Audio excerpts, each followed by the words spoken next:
Hello, and welcome to Circuit Stream's Interaction Design and Prototyping for XR information session and open house.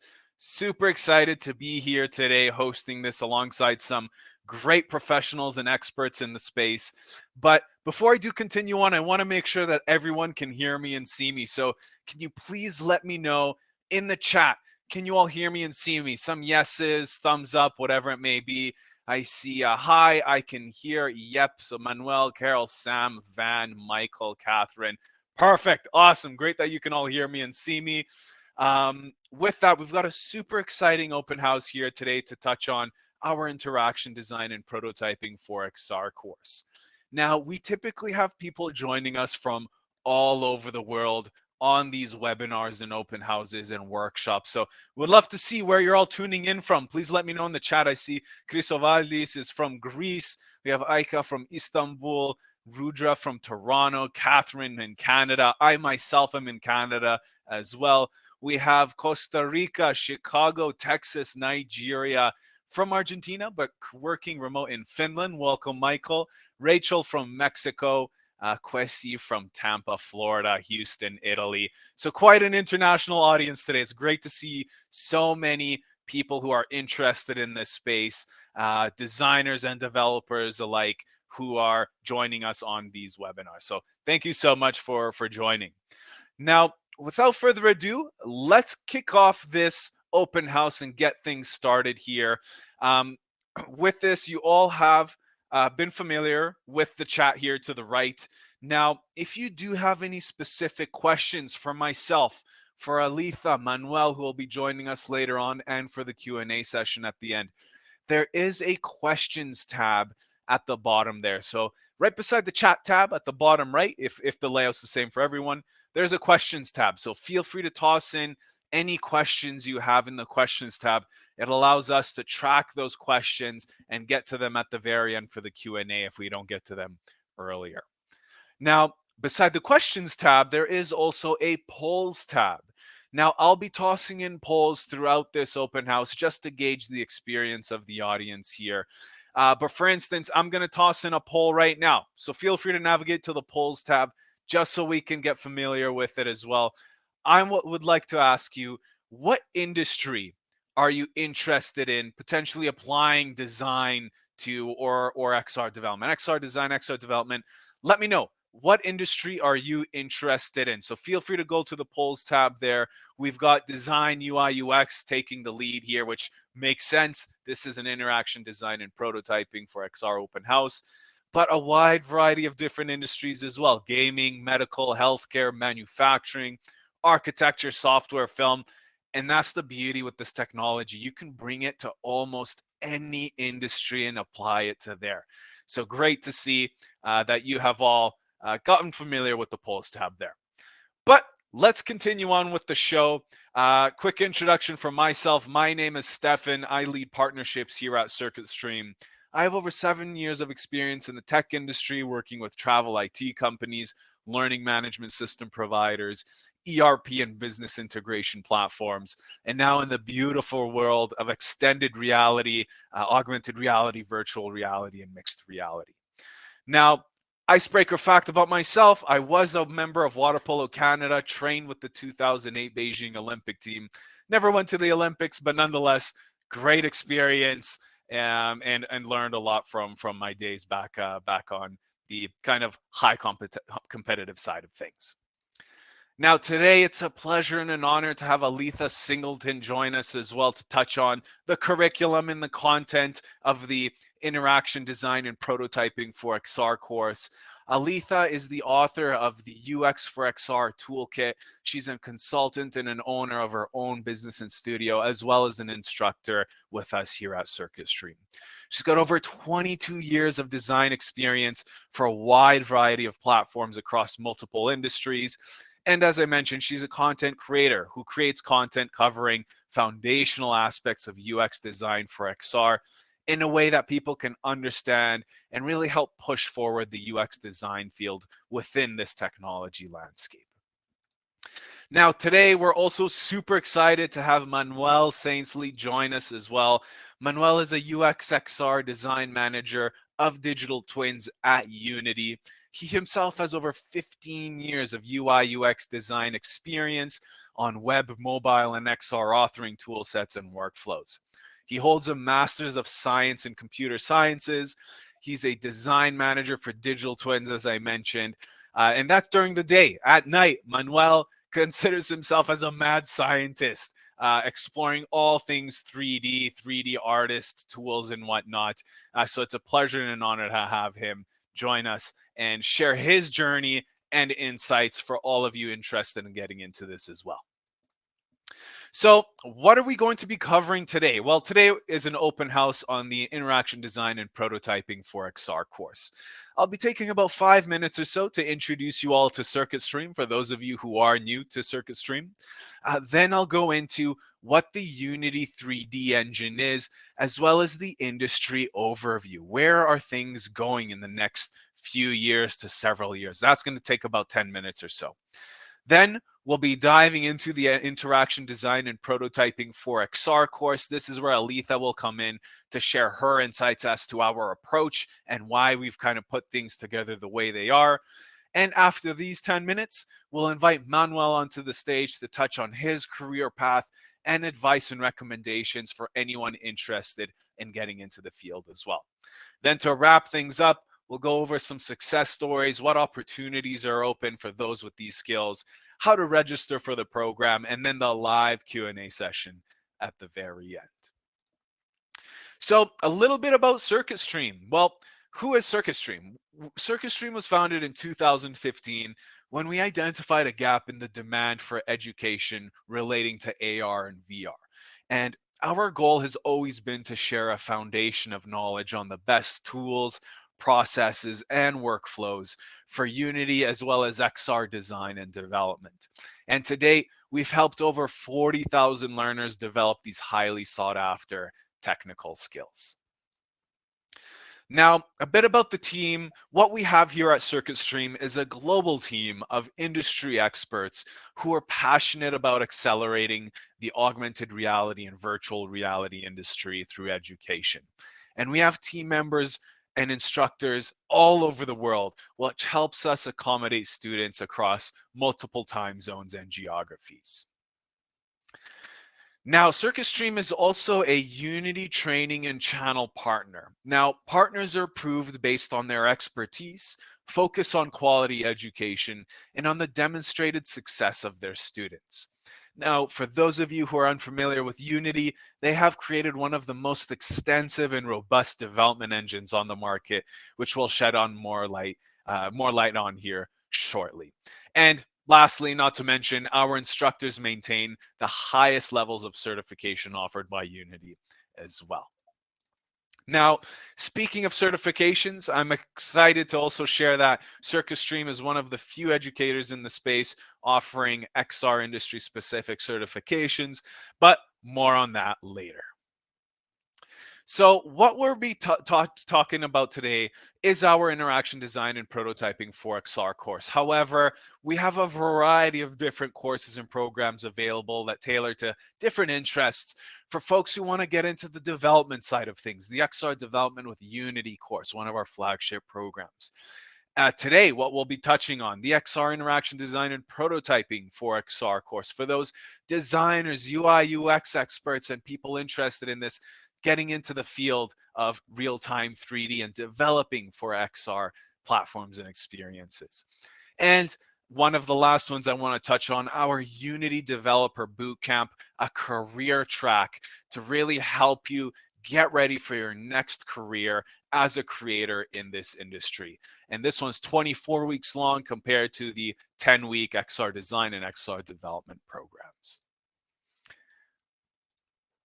Now, CircuitStream has partnered with various universities around North America, and I'm excited to share that we've partnered with some of the most well-recognized educational institutions in the world. Our interaction design and prototyping for XR course, as well as the XR development course, is now even more accessible to students through our university partners. And Recently we've partnered with the University of California, Riverside, the University of San Diego, as well as the University of Nevada, Reno, that you can see on the screen here. Now, who has CircuitStream actually worked with? Well, we've trained teams and professionals from some of the largest organizations in the world, such as VMware, Walmart, Hershey's, and even the US Navy, just to name a few. And we work with organizations large and small, right down to the individual learner, like some of you here today joining us on this open house. Now, question for you all. What is Unity? So I'm actually going to toss in a poll here. So please navigate to the polls tab. I'm going to toss in a poll asking you on a scale of 0 to 10, 0 being I've never heard of Unity before. Steph, please tell me what Unity is. 10 being I'm a Jedi Master in Unity, the Chuck Norris of Unity. I'm an expert in Unity. 0, don't know much about it. 10, I know much. I'm an expert. Let me know. I just published the poll in the polls tab. Curious to see what the experience of the audience here is today. So we've got quite a few beginners here, some zeros, twos, threes, ones, sevens as well. So some people who are familiar with Unity. But it looks like we've got a nice mix of beginners to those who are more familiar with it. But it looks like we have more beginners in the audience, which is just fine. No worries at all. Now, for those of you who said 0, what is Unity? Well, Unity is a free 3D development engine for building games, simulations, and experiences. It's the easiest way to begin making applications, games, and projects for XR or even other things. Now, with this, I do want to share a video here for you all just to see what is possible with the Unity engine. So here it is. I'm going to share some cutting edge AR and VR games made with Unity. It should take about a minute or two, but to give you an idea of what is possible with Unity here.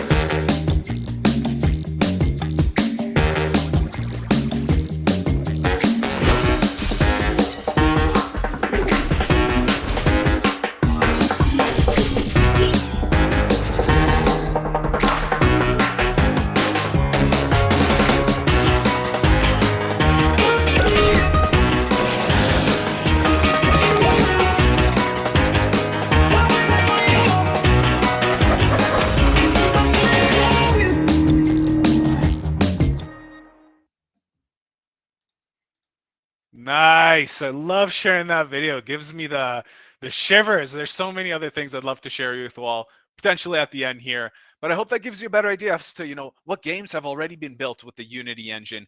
But it can go much further than games. Training, learning and development, so many things that can be applied with this technology outside of just gaming there. So a little bit about Unity. Unity is one of the leaders in this space with developing content. And Unity is used to create over 60% of the world's real-time 3D. That includes VR and AR content and applications. Now, Unity's impact is truly global. There are over 5 billion downloads per month of applications built with Unity. 190 plus countries and territories have Unity creators living in them around the world. And 50% and more of games across mobile, PC, and consoles were made with Unity. And the last thing to touch up on, 71% of the top 1,000 mobile games were made with Unity. So truly a large impact on the space and the content that's being created out there. Now, what does the industry and global trends look like for this? Well, there are so many industries embracing this, as we've kind of seen with the poll there and that I mentioned earlier, from media and entertainment to retail and architecture. Military has been using this for a long time, even before the average consumer could get their hands on this technology. Automotive with BMW and Toyota and much more. Fashion, healthcare, education, manufacturing. So many industries embracing the technology.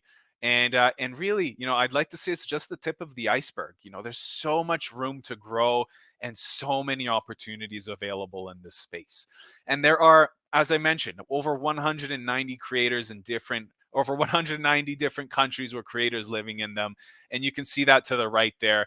The trends are just growing. Each year, there's just more and more interest in AR and VR growing around the world.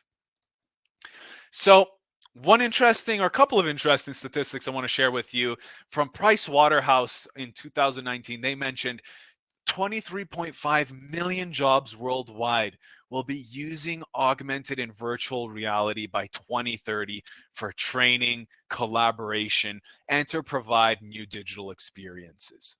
Now, recently, I want to say a couple of weeks ago, Citibank had actually mentioned that the metaverse represents a potential 8 trillion to 13 trillion opportunity by 2030 and could boast as many as 5 billion users.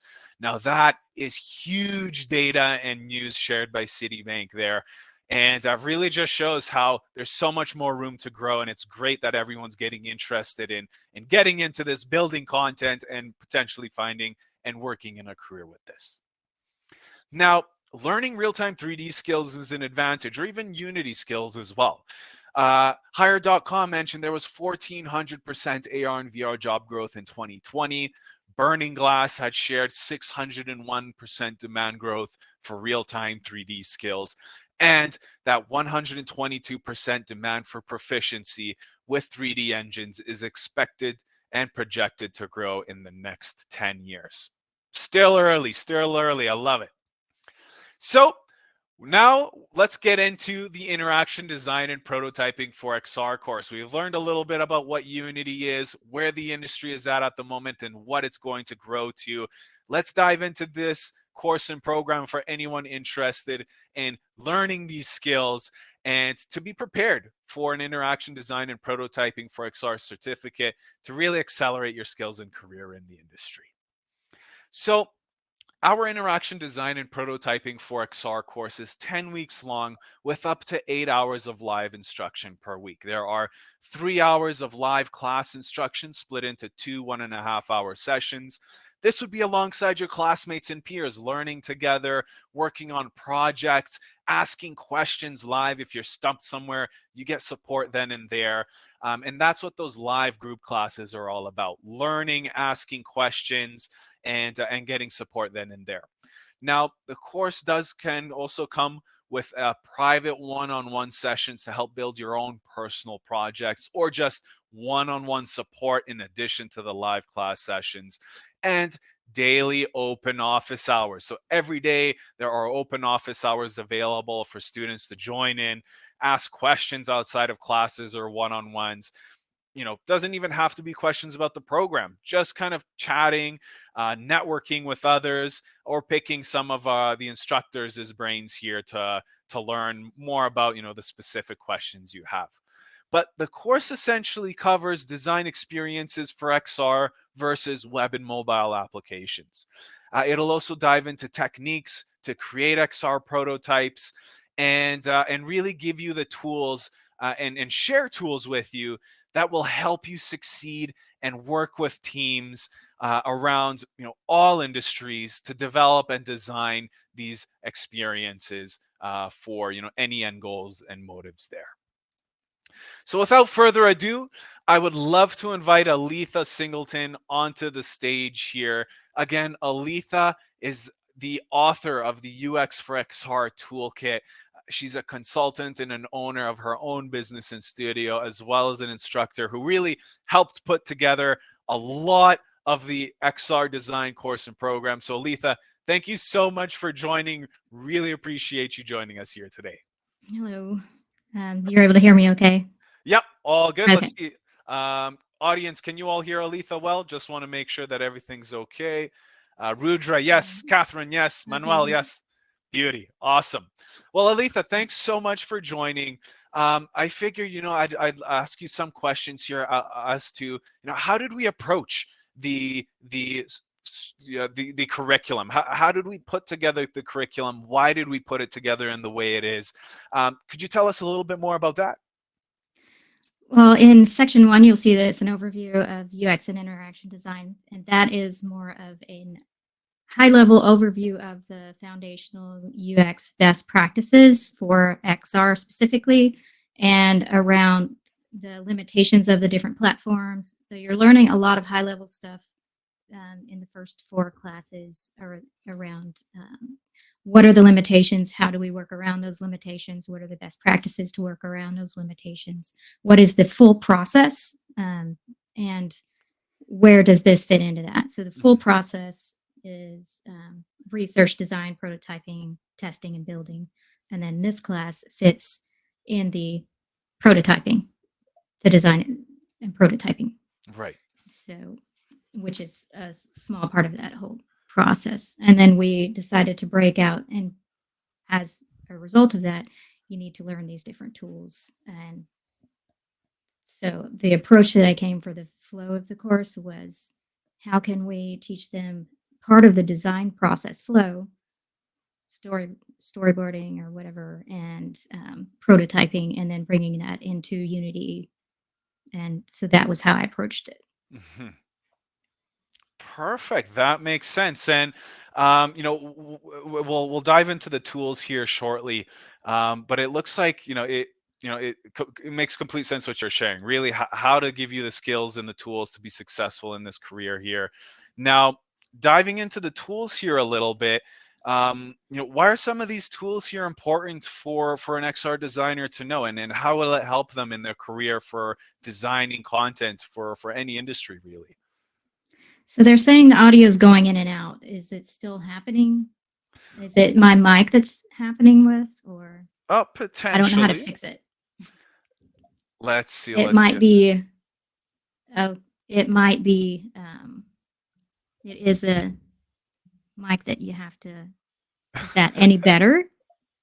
Let's see. It's Let's. wavy. So it's probably trying to do noise cancellation because there's noise. Uh-huh. That might be what's happening. Potentially. No worries. I mean, we can still hear you just fine. You can still Um, understand it. yeah, that's it. So we'll touch up on the tools here a little bit, and then we'll invite Manuel onto the stage here in about 2 minutes or so. Okay. So all of these are letting you prototype rapidly on different platforms. And I wanted you to get experience prototyping and on these different platforms because that's going to help you learn and more practically the limitations that we talk about. But in theory, in the first part of the class, now you're going to learn by actually prototyping for those platforms. What are these limitations? How do I design around them? And so that's one of the reasons these tools were picked is they're giving you access to easy tools that are mostly from a designer standpoint. Shapes XR is created for designers, non-coders. You can design in VR, and most designers who've been in the space and been wanting to get in the space have been dreaming of software like this. Now it's available for free, and we're going to be teaching that as part of the design process. And then Unity, of course, is one of the biggest game engines out there that lets you prototype and create full experiences in 3D. And you can do it for AR and VR, Right. multiple mixed reality, all of them. And then MRTK is Microsoft's toolkit. It includes UI elements and code snippets that you can use to rapidly create mixed reality. They've mainly created it for the HoloLens. So by using the MRTK, you'll learn more about the interfaces that are normally used in the HoloLens.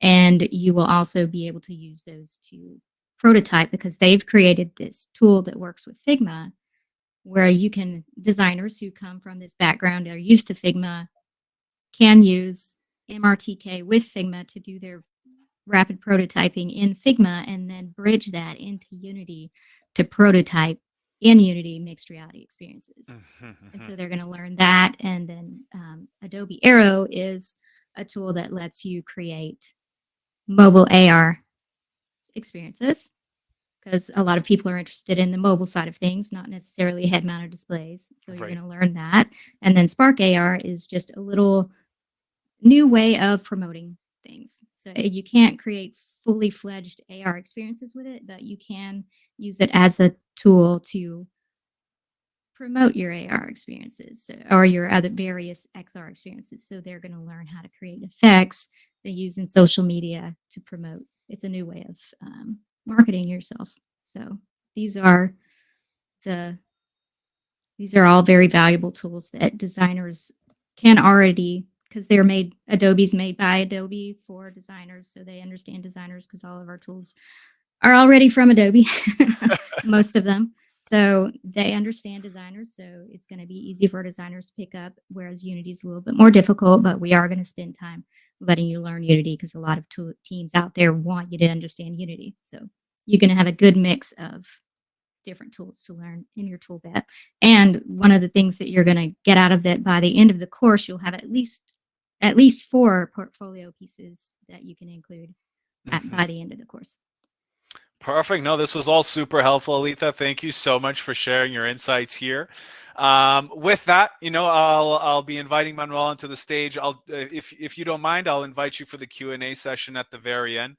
But these Okay. tools, some of them are quite new, so it's great to hear, why we've introduced them, how it will help, and happy to answer any other questions from the audience at the Q&A session. So please don't hesitate Yeah. to reach out with any questions there. Thank you again, Aletha. I do appreciate it. Yeah. I'll see you in a bit. See you in a bit. Thank you. Perfect. So now Manuel Sainsily has already joined us onto the stage here. Manuel, thank you so much for joining us. Quick little introduction from Manuel. Manu is a designer and a researcher and teacher on the topics of user experience, human-computer interaction, haptics, and extended reality. Now, he is also a 2D and 3D artist, traditional and digital, born in Guadeloupe, a Caribbean island in the French West Indies. Now, he has spent the last decade and more designing websites, apps, marketing campaigns, games, IoT devices, wearables, XR interfaces, and embodied communications through multisensory and immersive technologies. Now, since he has helped small and large businesses from various industries such as entertainment, finance sector, public services, automotive, and adult, to name a few, by leading agile teams and co-creating with multiple clients to design human-centered products that have changed the lives of millions of people. Now, currently UX XR design manager for the digital twin department at Unity, he uses human-centered design to create products, services, and experiences that improve the lives of billions of people.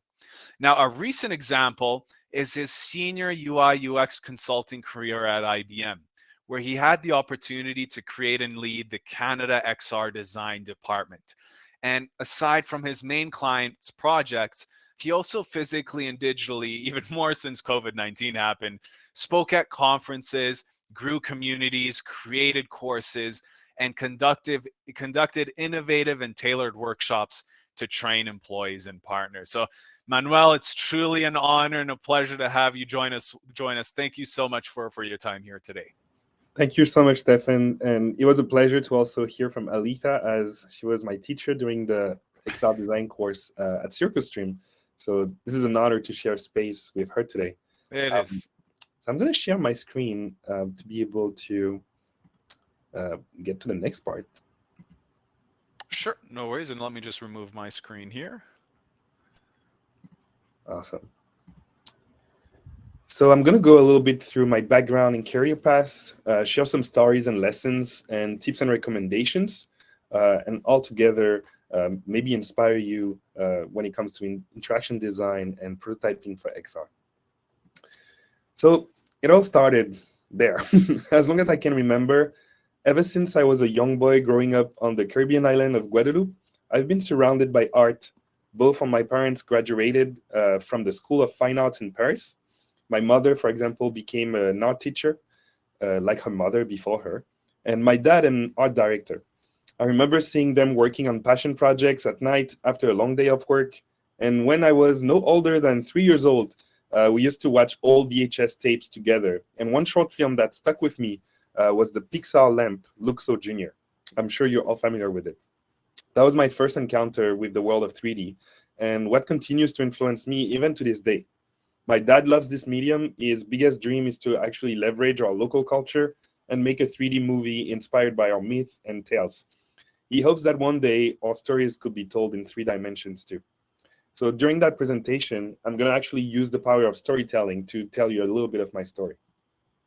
So before even learning how to read, my parents taught me the basics of color theory and shared with me their love for art in general. I'd sit at my father's large turquoise Macintosh G3 and have a lot of fun playing with colors and shapes using a mouse and keyboard, and then printing all of my creations with the printer. I was given a Sega Neo Genesis at an age where my fingers couldn't even reach all the buttons on the controller comfortably, but I spent many hours in these fantastic universes. So, where am I going with that, you might ask? Well, I pretty much shaped who I am today. I did well in school. I really loved learning, and I was especially a fan of everything that revolved around science, physics, mathematics, and philosophy. And I found a certain beauty in the numbers. I remember spending time learning about web and video game development and teaching myself how to code in basic languages such as HTML, CSS, and even some scripting languages too. I remember RPG Maker using Ruby at the time. Blender, Photoshop were always running on my PC. And this gave me enough experience to start freelancing in high school for friends and family, as well as small businesses. Usually, when young people graduate from high school in the Caribbean, especially on the French island like Guadeloupe, and you can tell by my accent, the options are pretty slim. Most people that don't want to stay in move up to France to pursue their studies. But my parents always told me that art doesn't pay, especially for minorities. And even though I was talented and practiced different artistic hobbies, they hoped that I would choose medicine or law school for the next chapter of my life. But still, I was obsessed with computers and design softwares, and I was spending most of my time at home playing video games or creating worlds. So when the time came to choose my path, I decided to join a computer science program, which gave me the opportunity to move to Montreal, where I am here today. And I'm lucky to have very supportive parents that allowed me to pursue my dreams. Not everyone is as privileged, I know. I obtained my master science in computer science and started working in the tech industry as a designer. I leveraged my graphic design background, even in early web design roles, and always had the objective to one day join the gaming industry. Transitioning to more UX and consulting roles gave me a better understanding of the business side of the industry. I was immigrating to a new country with its own culture and language, and as a visible minority, I wanted to do everything to integrate myself and make a difference for my people. So even after a long day at work, I always have energy and inspiration to pursue my freelance work, perhaps inspired by all of the years spent watching my parents working late at night. That's when my creativity kicks in, and I always love working on side projects while the rest of the city is sleeping. That same obsession and thirst for knowledge is what always keeps me inspired, even in the toughest of times. Countless hours were spent learning various 3D softwares, testing new concepts, or building prototypes. As I specialized in XR, this ended up helping me join communities and connect with like minded creatives who often had to practice their passion outside of regular business hours. Working on my 3D design is like writing for painting for me. It's first and foremost an escape, a realm where I can express myself without boundaries, but it's also a way for me to keep sharpening my skills in order to remain competitive within the industry. The secret is to try to do a little bit every day or every week until it becomes a routine. I had roles that forced me to work on less interesting projects, obviously. So being able to keep a secret garden in which I could spend time expressing my ideas was key to maintain a precious balance with my creativity. Today, at Unity, it allows me to do both in a very rewarding way. And I can also find communities and talented colleagues with similar interests internally. My areas of focus are everything that revolves around immersive multisensory experiences, including haptics, which I believe is still an underrated medium, and human computer interaction. But first and foremost, I am driven by my Caribbean culture and legacy that connects me with music and nature. This duality between science and nature is at the heart of my artistic process. It led me to the creation of a side project in which I'm building a digital world with characters and stories inspired by my island folklore. And during the pandemic, I spent most of my free time working on it, watching tutorials, taking online courses for Blender and Unity. I use my background in research to also continue to learn and explore a part of my history that is less accessible to the mainstream. Similarly to the Svalbard Global Seed Vault in Iceland, for those of you that don't know, you need to look it up. I have a dream to create a digital twin of Guadeloupe in order to preserve our culture digitally. Climate change and social issues are tearing my country apart, so I try using technology to help keep a digital heritage of sorts of what's left of it. It was tricky to start working on this project because up until a couple of years ago, I had no idea how to use the Unity editor. Also, replicating an entire island can seem pretty daunting and overwhelming at first. So I started with small dioramas, which allowed me to try different art styles on Blender. It made me fall back in love with concepts such as storytelling, architecture, and biomimicry. I hope that the project will evolve into something that can serve different purposes, such as virtual venue for live events, music shows, conferences, community building, etc., with portals to different environments where creative entrepreneurs and independent artists can preserve their work and share it with a wider audience. The world is a better place with more creators in it. This is the Unity motto. So I try to inspire others by sharing my process. And I recently published an example of a digital lounge that you're looking at right now, modeled and textured in Blender and finalized in Unity, in which I could host art exhibitions. I used Unity to set up lights, adding collisions, kit bashing props, and making sure the final project was optimized for online virtual reality platforms such as VRChat or Spatial. So following the Circuit Streams XR prototyping course really helped me learn some valuable techniques to execute my vision. A big part of where I find my motivation is through the concept of learning out loud. As a manager, I try to model this by using social media and communities like CircuitStream to share my journey as I'm working, spreading as much knowledge as possible. And my team is always excited to share their own work with me. And I believe that this fosters an environment where everyone is welcome to pursue their passions. This creates a work-life balance well needed these days, and especially for designers, it provides a way to stimulate their creativity. We are entering an era where anyone can learn a hobby from scratch in their free time using the internet. So I want to empower people and help them realize that they too can learn anything if they are willing to put the time and effort into it.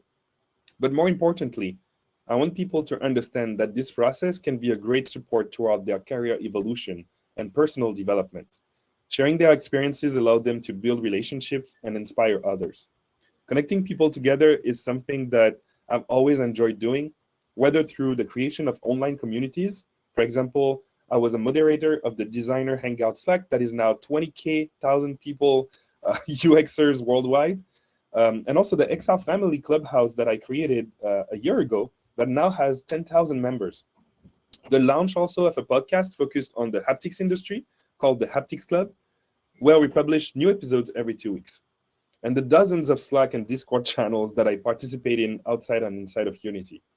The most recent initiative that I'm the most proud of is a recurring event that I organize monthly, where we share knowledge and have open discussions about XR and the role that Unity plays in the growing industry. We even host VR presentations and app reviews every other week. Everybody puts their headset on and we have fun together. So today I'm inspired by my own colleagues that share a similar drive, and through various channels of communication, I hope that I can inspire others as well. When I joined Unity last year, back in February 2021, I was excited to join a company I had dreamt of working for in the past, as well as helping grow an awesome team of designers while learning more about the software. A year later, I'm proud to say that I feel comfortable building experiences with the editor now. So the next 10 years are definitely going to be interesting. And I feel confident that my goals of expressing myself and representing my culture through my art while inspiring others along the way are within reach.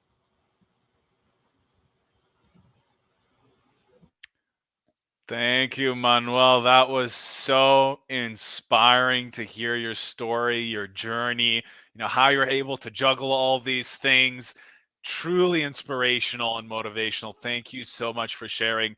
I did see there's some questions in the questions tab for you. So we'll get to that in the Q&A session at the end. So and that'll be in about 5-10 minutes here. So we'll get to those, but kudos, and people are loving it in the chat. So really appreciate you coming in, sharing your story, and really looking forward to diving into those questions afterwards as well. Thank you, Manu. So I'm Thank you, actually Stefan. oh, it's An honor to have you here. Thank you. So I'm going to share my screen here. Manu, feel free to hop backstage. Perfect. We'll invite you on to the Q&A session here again shortly.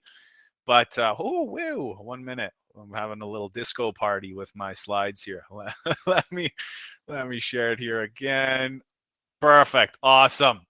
So Manuel, again, big thank you. Pleasure and an honor to have both you and Aletha here, and excited to invite you onto the stage again for the Q&A session at the end. So again, Dayon did share it in the chat. However, if you would like to follow Manuel, feel free to check out his website, manu.vision. His LinkedIn as well ends with Manu Vision, and his Twitter, Manu Vision. And I'll bring the slide up towards the very end as well. Now, for those of you who are interested in potentially, learning more about what's included in the syllabus, in the curriculum, what content, please don't hesitate to download a syllabus or even apply now for the course and program. Now, we do offer these courses through our university partners as well. It's the same courses throughout the universities and what we offer here at Circuit Stream. And I did see a question there as well that I'll get to for the university side of things. But really, there are so many opportunities that open up when someone learns XR design or even XR development. And here are just some of the careers that are available. And who knows, maybe the career isn't even, or the position role isn't even created yet and will be something new in the future. For instance, I'm sure you all may have seen like head of metaverse for some roles, or metaverse engineer, whatnot. These are completely new from the last year.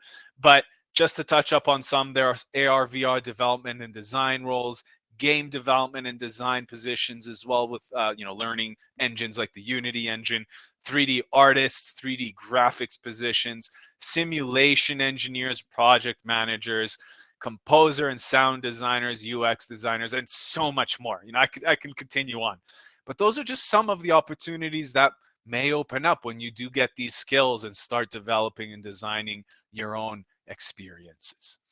Now, where have our students gone? Well, we've had people from all walks of life join us. And just to share, a few success stories, we had Lee Walker recently get a job with Kaleidoscope XR as a solutions architect. We had Tenny, who is with Facebook Reality Labs, now a co-founder at Medicine. Andrew Alderetti, Cine Concerts, now an XR developer after taking both of our programs. And then we've had Jennifer Swan and Aileen Zhu get accepted into Oculus's Launchpad program after taking our courses and programs, from which only 100 people each cohort of the Oculus Launchpad are selected from all the applications to receive additional support and funding for their ideas and projects.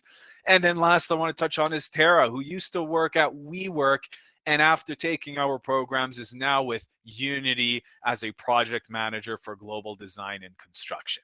And we love to see our students succeed and move into roles that they love. Now, again, if you are interested in the interaction design and prototyping for XR course, the next cohort is on April 20th through Circuit Stream here. However, we do have various ones held with our university partners as well. So for those in the British Columbia area in Canada, we have the XR design course on April 20th as well. For those in the Ontario area, U of T offers the program. April 11th, if I'm not mistaken, this could have been changed, but I will confirm and double check that with the team here. In the San Diego area, University of San Diego offering this course in partnership with Circuit Stream on April 20th. And the University of California, Riverside, for anyone in that area, April 20th for the XR design cohort there. Now, there's no experience required, so beginners have no fear. We welcome people from all walks of life. It's possible to learn this, but it takes time, it takes effort, dedication, and it is possible. We've seen it happen from so many of our previous alumni and graduates. Now, what's included within, joining Circuit Stream? Well, community and support.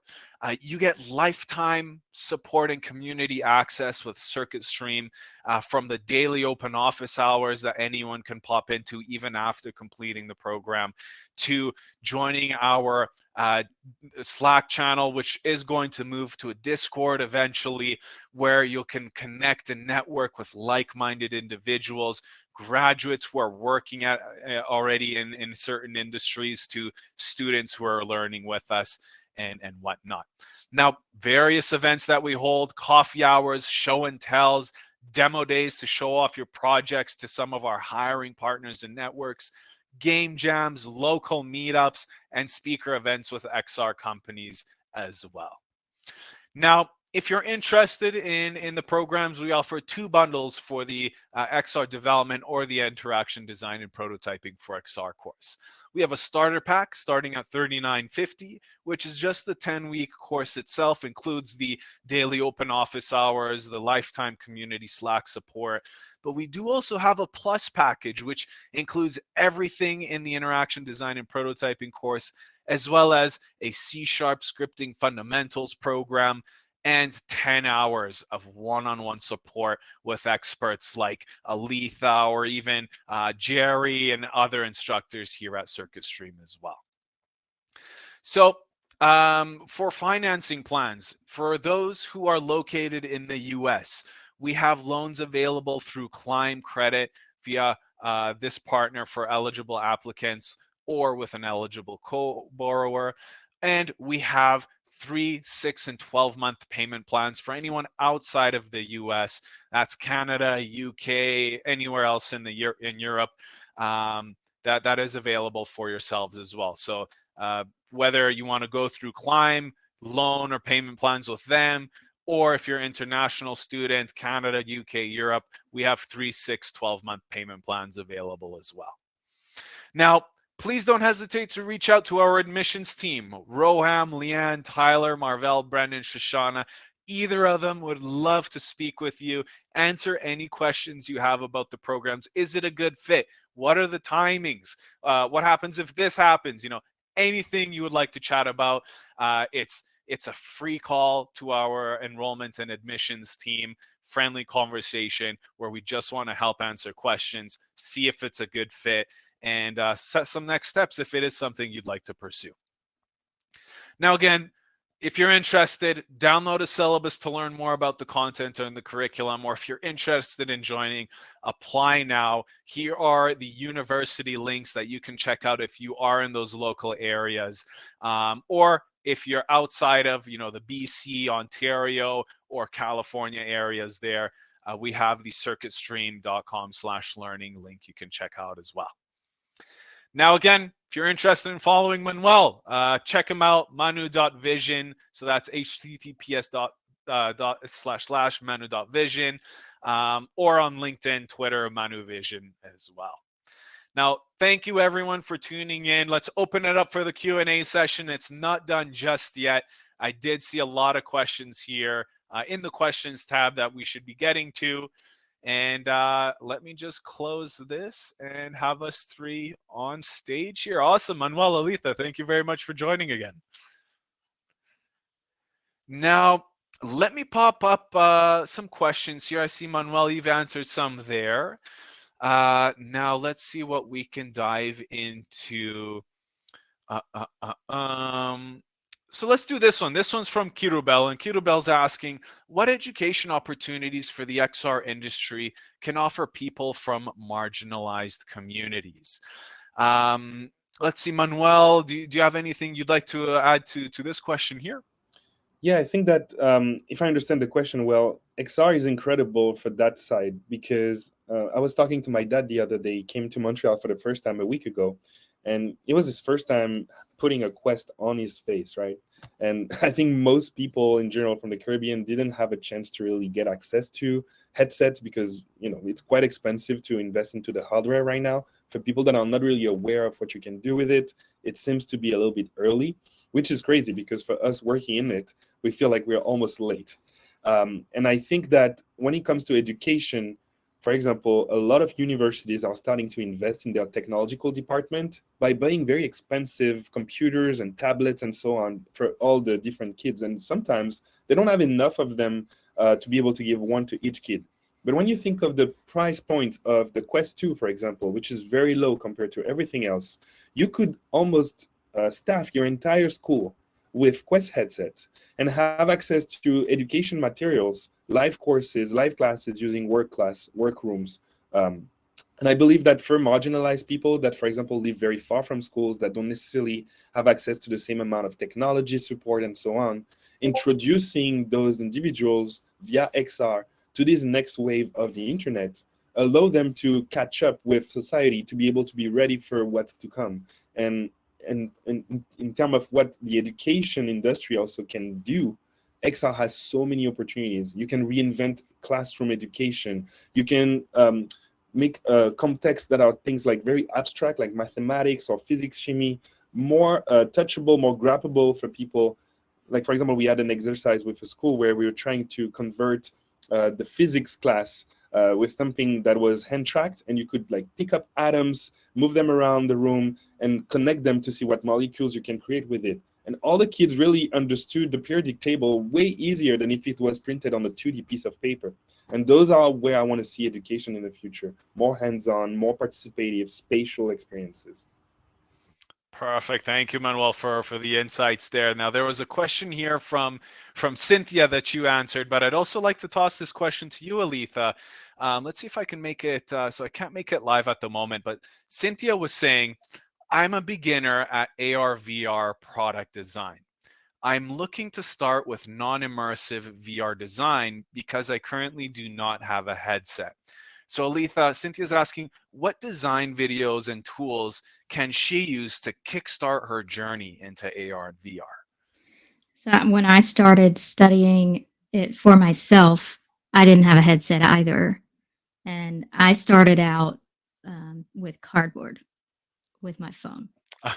And that was my first VR experience. And then that, and even that is enough to give you a sense of immersion, especially anything by Baobab Studios. I'll type it in the chat.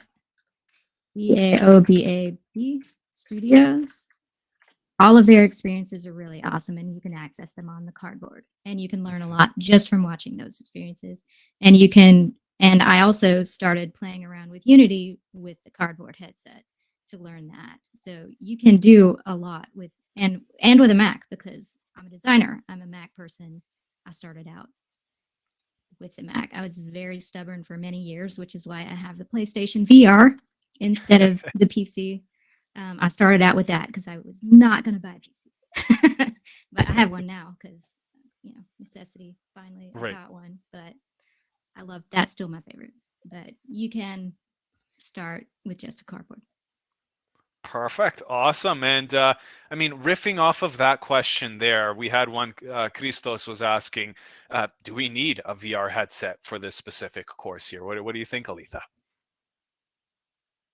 It is absolutely going to benefit you to have a VR headset, because it's really, really hard to learn to design and learn the best practices for VR if you're not putting on a headset. So it is important, in my opinion, for you to have one.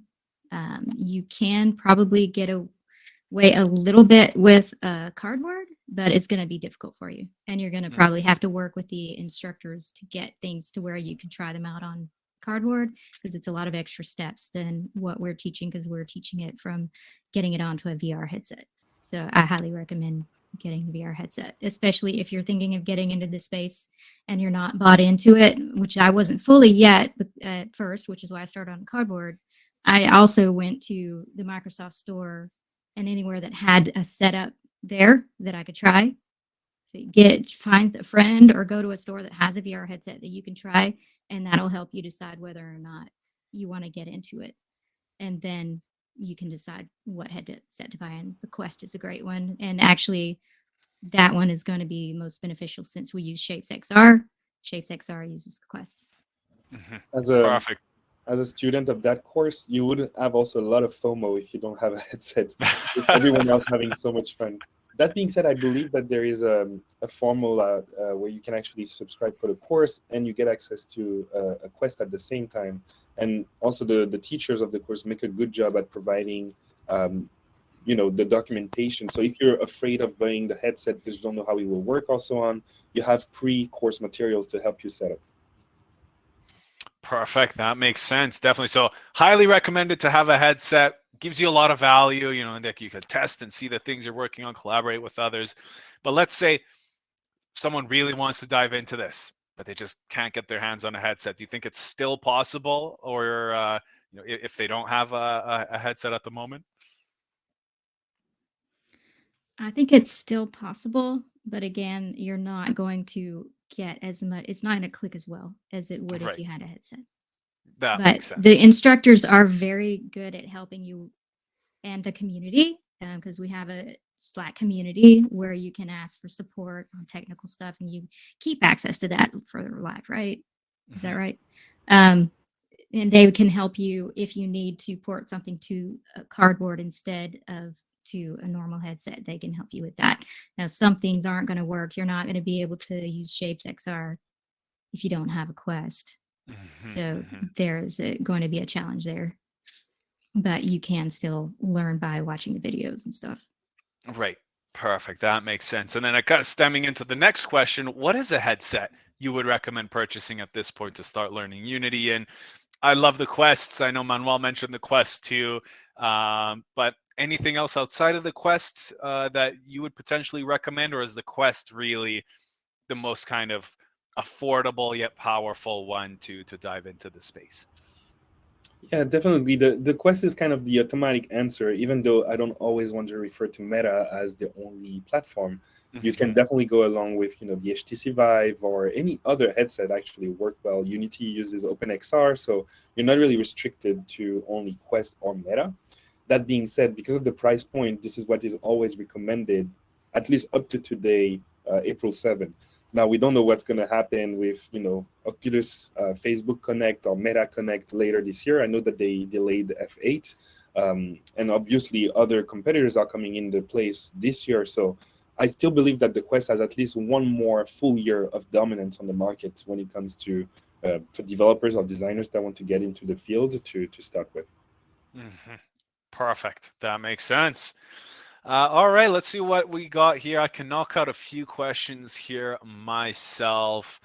So here's one from Laura Montenegro. Laura's asking, is the course you offer in partnership with the University of Toronto different from this one? Is there any added value to doing it with the university? So courses are completely the same. Our instructors are teaching on behalf of the university, same content, instructors, curriculum, everything's the same. However, I guess the value add with doing it through the university is you'll also get the university certificate of completion. So that's kind of the added value. If you are in the area, same content, same everything, but you also get that university certificate at the very end of the program there. So I hope that helps answer your question, Laura. Andrew had the same question. What is the difference and or benefit to take the school course versus circuit stream? Same content, curriculum, nothing will be different except for that added value of a university certificate at the very end there. And then let's see what we've got here. So this one's potentially for you, Aletha. Sam was saying he's heard the course uses visual scripting with Bolt rather than C#. I'm curious how you made this decision. Do you have any data about what current employers are using? I feel like C# would be a more marketable skill, as I doubt everyone is using Bolt. Any insights there you can add, Aletha? Well, they were using Bolt before I joined, so I'm not sure what the decision was. But from a designer standpoint, if you are a designer, most designers don't want to have to learn to code in C# because it's a big rabbit trail. It's a different it's a big different side of the brain, a different way of thinking. So most designers don't want to have to learn to deep dive into code. They want to be able to use visual scripting and things like that because our focus is on design, not code. And Manu can probably add to that well because he does both. But the majority of designers that are transitioning don't want to have to learn code. And that's been a long story throughout a long history of design. That is still the case, and I believe that what's good with visual scripting is that it allows you to get into the role of a programmer without having to necessarily write code, but at least the programmer logic is still something that you can understand and learn through visual scripting, and it breaks, like Alisa was saying, the entrance requirements for designers. And so I think that's actually a very clever way of getting into this. Yeah, as Perfect. No, far as thank. companies using it, you would have to look at the company because all companies are going to be different. But if it's I don't think it's free, so I don't think a company would have an issue with you using it if you needed it, um, Mhm. unless there's some real strict guidelines on what you can download and install on your computers, which does happen at companies. But that is going to, it's the path of least resistance for designers. And the most of the companies, depending again on the company, the designer's job is to design and to rapid prototype. And then they've got developers that do the coding. So you would pick which one for the most Mhm. part. Beauty. That makes sense. Thank you both for the insights there. We've got a question from Catherine. Catherine is asking, is this course going to be available again in the future if we aren't able to start on the April 20th one? Yes, we hold these programs every 2.5 months or so. So you have 5 times per year, 5 opportunities per year to dive into the course. So I assume after April 20th, May, June, we're probably looking at sometime in July, Catherine, if that helps. Let's see. So we've got one from. So this one's from Mickey. I see Manuel is starting to reply there. But Aletha, did you stick with a Mac or is it necessary to move to a PC? Since I mostly design, I don't do the code side of it. I can still use a Mac. I'm not. I am storyboarding and I'm doing UX design and research, which doesn't require a PC. I do have a PC though, because I have, I bought one in 2020, early 2020, I think, just so that I could access more experiences. And I have a Vive Cosmos headset, and I was using Oculus Link at first for the PC, but I do have both now. But you can do a lot of your design on the Mac still, but you're going to One, be limited to what you can prototype on a Mac. I think that's the answer, because I think with recent M1 chips, the Macs are really catching up, and I'm really excited with the recent MacBook Pros. Like, I don't own myself, like I'm talking right now from a really regular MacBook from 2019 without the M1, but I'm still able to even design in 3D with Blender with it, to open Unity, to play with it. The only, I would say, lack, and if you're following the course, for example, that's where you would see the difference, is that if you have a Mac, and you're trying to do the Oculus Quest direct connectivity to Unity, it will force you to build on the Quest device whenever you want to test and prototype.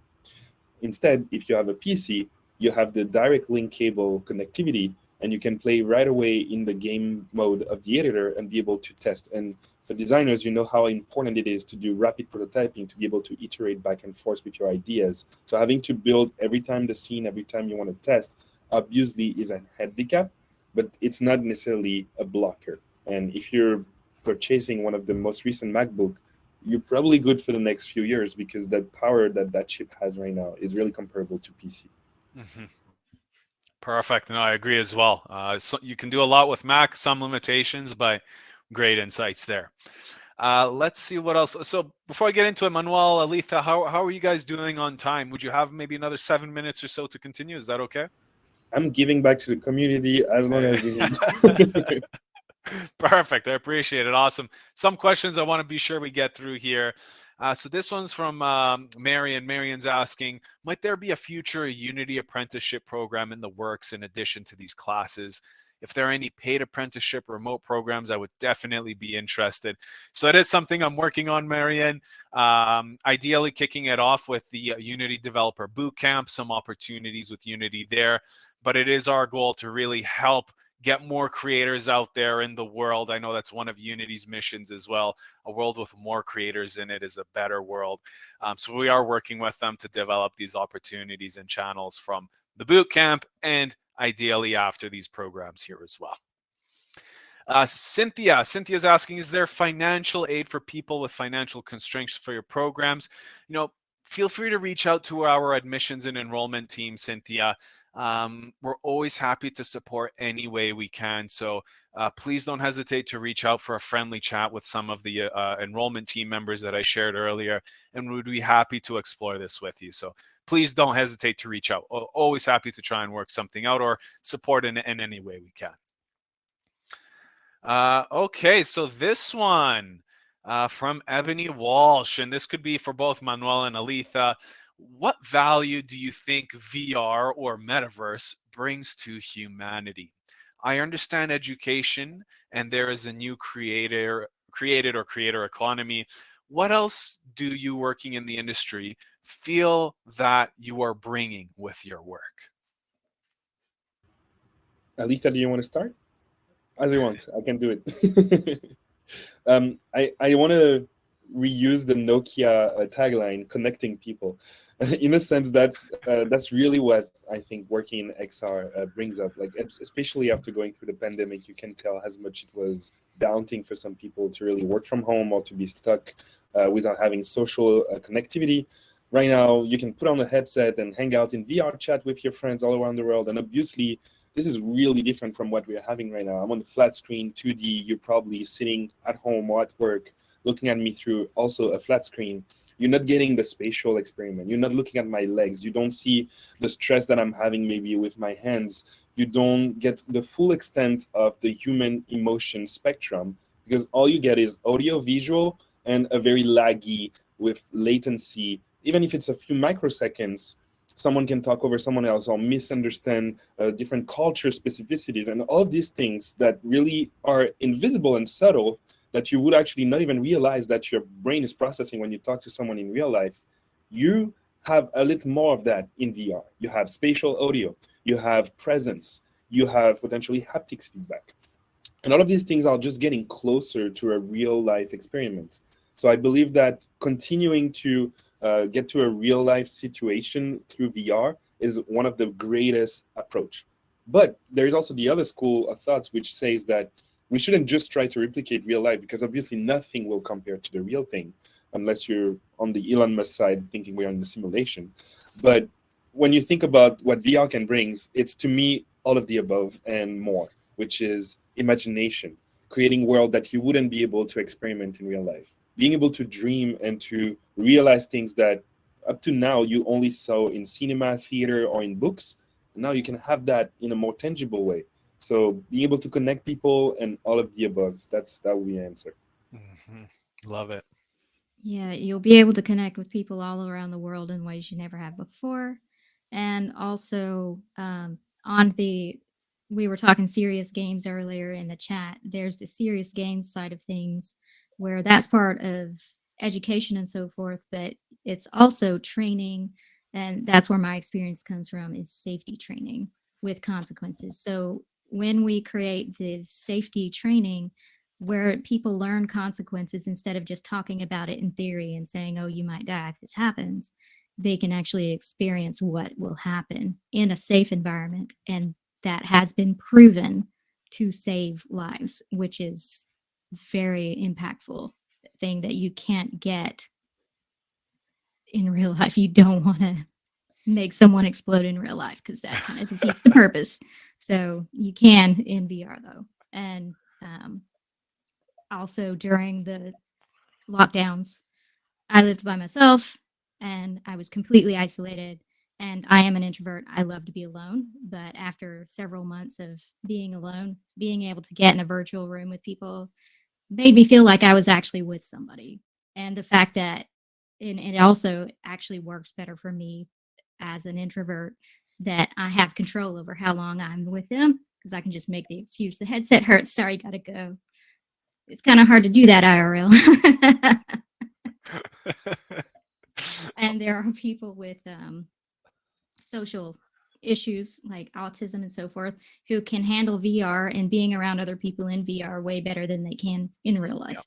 Mhm. And the social networks like Altspace, with the use of their avatars, their emojis, actually helps autism, because then that gives them better and more clear signs of what someone's feeling, because they'll often have issues reading people's body language and understanding it, but it's much more clear by seeing emojis. So that's actually a benefit.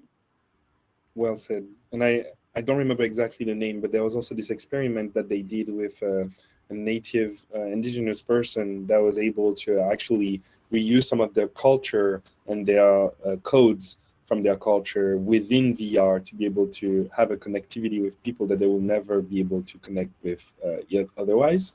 And connecting to what Alisa was saying, it's amazing because you have control on your bubble space. So if you're an introvert, you can literally have an extroverted experience while still in control of your space.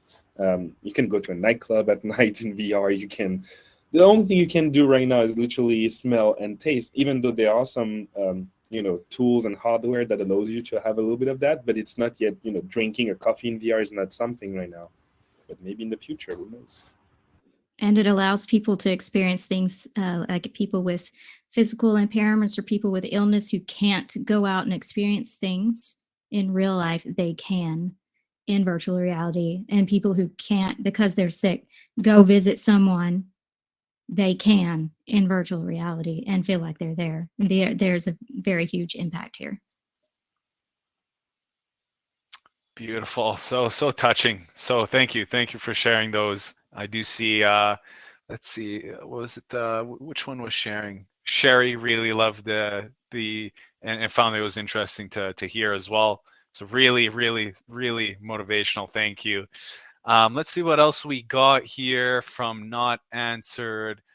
So this one's from Julio. Julio, what is the difference between this course and the others you offer from a career opportunity perspective? Well, the 10-week courses and programs, they cover a lot of content. However, the 24-week boot camp itself, which is the career track, is really dedicated towards helping you land your first kind of role as a creator. So it's got career services bundled within it. It's more than 2 times longer than the 10-week courses and programs, more intensive. You've got almost double the amount of portfolio pieces that you're building out, and that includes a capstone project, various events with industry experts, pitch days with hiring partners that are joining.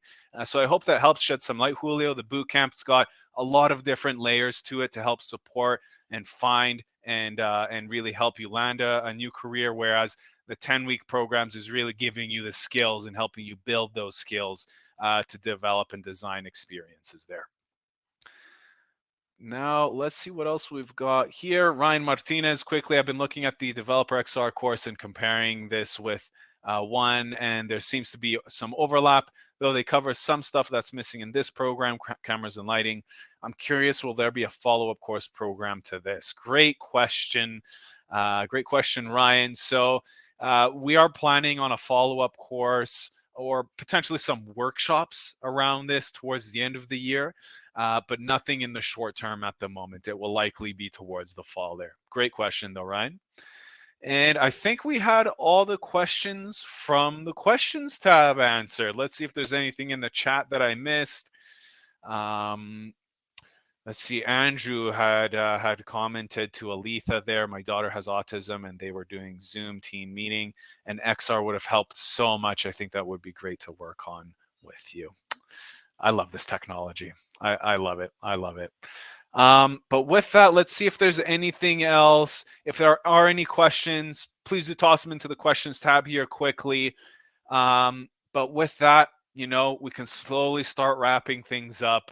Manuel, any last, advice or recommendations for people looking to get into XR design or potentially, a career afterwards? Yeah, 100%. I think a lot of assumption that I had before was that designers that are, traditional graphic designers or people coming from research that are afraid to get into the role of XR designers had a lot of assumption of what it required. And I think nowadays the barrier of entry is actually at its lowest because you have all these resources, you have access to courses like Circuit Stream, and even aside from the course itself, I think the biggest benefit that I personally got from this course was the community. like Alicia said, you still got access to Slack after that. You can still continue to see what new students are coming up with. You can learn from them, you can connect with them on socials, and actually continue to have conversation. But designers, and the role of an XR designer is something very fluid. Like, to be honest, even companies have a hard time understanding what we really do. So that is why it's so hard to us to know what we should be doing. So don't wait for them to define it for yourself. Whether you're coming from, whatever you've done in the past, you have something to bring because of that differentiation, because of that uniqueness. I come from the Caribbean and I never thought I would be able to bring something to the table. But what I'm bringing is the fact that this is what I am and no one else can, do exactly what I do or walk in my shoes. I have someone that was a chef that used to cook that became a designer. I know someone that was an anthropologist that became a designer. I know someone that comes from zero graphical background that right now builds universes that became an XR designer. And even if you're not coming from the designer or developer angle, we have needs for business managers, for salesperson, for every single thing. And basically any role or job that exists right now can have a layer of AR or VR and can bring their own expertise to the table. So don't wait before you actually get in. Go and chase it for yourself. The resources out there, whether they are free or paid, I think you can start today. Awesome. Thank you, Manuel. And Aletha, any final remarks, suggestions, or recommendations for anyone in the audience today interested in the XR design space? I would agree. Get into it now while it's still young and help shape it. I got into it back before there were any easy to use design tools. Y'all are at a much better space than I am, or I was when I started in it. I had to do research and development myself, learning, teaching myself best practices because I couldn't find any.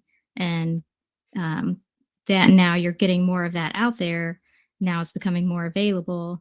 And how is that happening? I'm helping build that. I'm helping shape that. And you can do that as well if you come in now and you put yourself out there. Um, I think it's a good time to join. We are still early. That's the Still message. early. Yeah, it's been That's it. around a long time, but it's not been accessible until recently, and now is a great time to get in. That's it. Perfect. And then there's one question here in the questions tab I do want to share before we wrap all this up. This one's from Yedidia. Until this session, I was going to join a UX boot camp, even though my interests lie in VR plus psychotherapy work. Do you know of any people using the, let's say, XR design course or boot camp to move into this space, VR and psychotherapy by chance? That's funny. I actually do. I did another presentation a few weeks ago with a local community for during Black History Month in Montreal, and I connected with a company called Cogni XR, Cogni like cognitive, and XR Hmm. like extended reality. Um, and basically, the lady there is a researcher doing her PhD right now, and she had no background in VR before the past 4 to 5 years, and she built this company with a background with mental health, healthcare related to everything related to psychotherapy sessions. And there's literally jobs opportunities right now to be able to use VR for wellness and many, many meditation apps, sports, gym are starting to use VR to actually get into that space. So if you want to go into that work, first of all, don't trash away the UX bootcamp. I think knowing UX is a huge, immense necessity from the world of XR. And I would actually point out to Aletha personal course and her websites. You can learn a lot just from the thing that she is already sharing outside of Hmm. Circuit Stream. But within the XR design course, the first part of the sessions are actually focused on the UX for XR. So you will get all the basics and the, I would say, foundations that you need to know. And then if your specialty is in psychotherapy, then you will be able to connect the two. And I would still recommend to learn the methods of UX research. That's going to be very instrumental to being able to properly do studies on people because that's the whole point of UX is studying the people. So I would still recommend doing that. We don't have time to cover that in this class. This class focuses on design and high level UX, but I would still recommend taking UX as well, learning UX as well, Hmm. if that's where you're Beautiful. wanting to go UX. Right. 100%. And I see a last question from Marian asking if it's possible for the facilitators to have a virtual coffee review or resume background.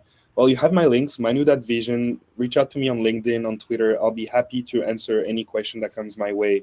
If you have a resume and you want to submit it before you face the HR department at Unity, no problem. I can help you, tell you if you're ready or not. But ultimately, I think you shouldn't be afraid to try.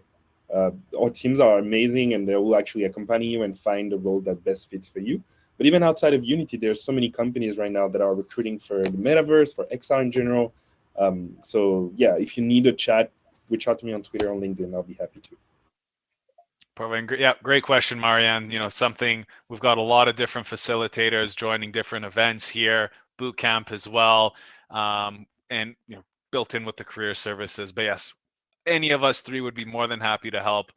And with that, it looks like those were all the questions in the questions tab there. Jessica quickly how to code, so you don't need to know how to code.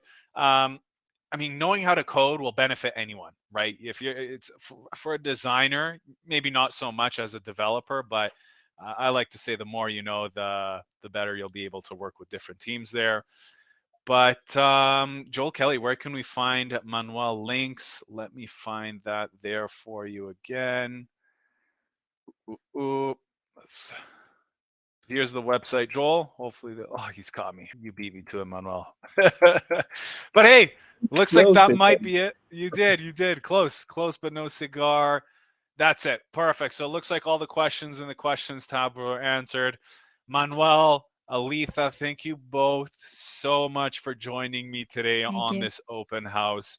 The Truly, pleasure was mine, and sincerely, I think something that I'm really looking forward to also feedback. So also tell us how we did, what could we have please. done better. I would love to get better also at public speaking, because English is not my first language. So hopefully I was legible enough. But yeah, it was a pleasure. Yeah, And I enjoyed it. go ahead, Aletha. I enjoyed it. And it was nice seeing Manu again. Yes, I missed you, Alisa. That was great, and we'll continue to connect through LinkedIn, through the community at Circle Stream, and I think there's many good opportunities in the future to again collaborate. Yeah. Agreed. Well, truly an honor and a pleasure to have experts and professionals like yourselves join me here today to answer questions from the audience, touch on the curriculum, share your journeys and stories. Everything was so inspirational, motivational, and powerful. So thank you both so much. Really, couldn't have done it without you. And thank you to the audience who are still tuned in here. Wishing you all wonderful afternoon, morning, night, wherever you are located in the world. And we hope to see you on another workshop within our courses and programs on Slack, where we hope to see you again soon somewhere. Take care, everyone. Thanks again. Bye.